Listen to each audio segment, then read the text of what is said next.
Hello again, and welcome back to Telephony Hijacking for Salesforce Admins. Adjust my microphone here real quick. So I wanted to take it a step further and introduce queues into the equation, along with a checkbox field for the screen pop so that it doesn't keep popping over and over and over and over again. So I'm going to go ahead and switch to my screen here so you can see what we've got. I have this fancy maintenance queue. This is a pick list, so I've got maintenance. I also have a screen pop field, and then I made some adjustments to the flow. So I'm going to cancel that. So right now, the flow is currently active in its previous state. Everything is the same as what you saw in video 1, except for now the flow introduced the concept of queues. I'm not going to show you the flow yet because I want you to just see how this behaves without the screen pop button. But basically what it's going to do is, now that we're going through a maintenance queue for this phone call, it's going to find the most recent case and it's going to load that on the screen automatically without the little screen flow on the contact being interacted with at all. So here's my contact. I can just pop open my contact and then it automatically opens the case very quickly after that within the same strip here. That's not really how that would normally go. Normally you go to contacts, and then when I click on this, you would see the contact load on the screen the same way that that would happen when that's being delivered by the telephony provider. So I'm going to go ahead and click on this, and then you'll see the case also open within the same tabular view here. So I have my wonderful test contact with all of these wonderful details. I see that my flow is finished, and that the case was automatically opened for the user to interact with. Additionally, screen pop's not checked here, so if I close the contact and I go back to the contact, it's going to keep doing that over and over and over again, which isn't really a great experience. So I'm going to go ahead and show you the flow, and then I'll activate the most recent version so that you can see it in action, and we can also play around with the queues a little bit. So here is the flow and the changes that I've made.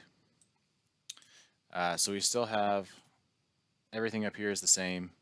Once we get to the related cases, we do a case count, and we're also doing a decision to look at if there's a queue assigned and if that queue has criteria. So in this case, go ahead and pop this open. Case count equals count cases from get related cases. Go into our decision here. First, case count is greater than 0 because we're not going to try to open a record and cause the flow to fail if there's no cases to pop. And then also that the queue from our test telephony object record is maintenance. So again, if we go back to our telephony test record, if I change this to one of our other options, so VIP, open up the contact, nothing happens because that's not configured within our flow. But we do still have the option to see the related cases and open them up that way.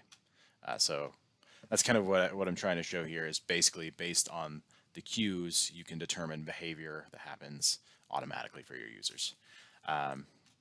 So again, put this back on maintenance really quick. Sorry for all the popping around. I can't help it. Okay.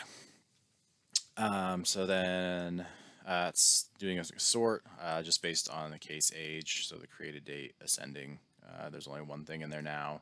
And then I have a loop that's basically assigning that from a collection variable to a single variable. I have an assignment to update the screen pop field on my related telephony record to true, and then also a record update here to commit that to our telephony record. And then if we go into our action here, again, destination type record, again, we're doing view, and then our ID is record to load variable. So nothing too crazy here, but basically just allows for if the queue is maintenance, it's going to open up the case, and it's only going to open up a case one time, is ultimately what we're expecting to see here. So again, we will close out of our contact. Our queue is maintenance. Our status of our test call is connected. I'm going to open up my contact here. automatically opens up a case for me. That's great. That's what I was wanting to see. And then additionally, if I go back to my telephony record, I probably will have to refresh my tab. We see that the screen pop field is now checked. And so, as long as I have everything configured correctly, it did still open the case. Why did it do that?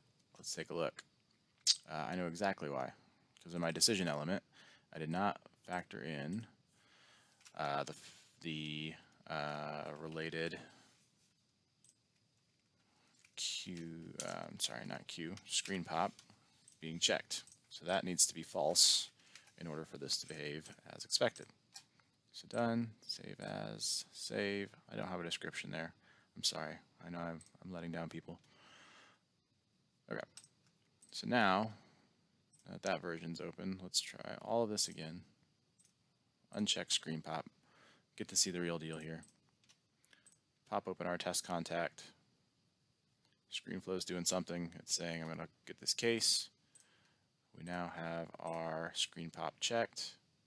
I can close out of our contact. And when I go back to our contact again for the second time, now I see the related cases instead of it automatically opening the most recent related case again. So that is how you factor in queues. And again, this won't necessarily be on the telephony object record. It may actually be something that you need to create a new object for. I did it with a object called queue behavior, where I actually would then go and get the queue behavior that was mapped to our telephony record. So if it was like a maintenance case or a maintenance queue phone call, then I would go find the queue behavior related to the maintenance queue. So hopefully this was helpful, and like, subscribe, share it everywhere. Thanks.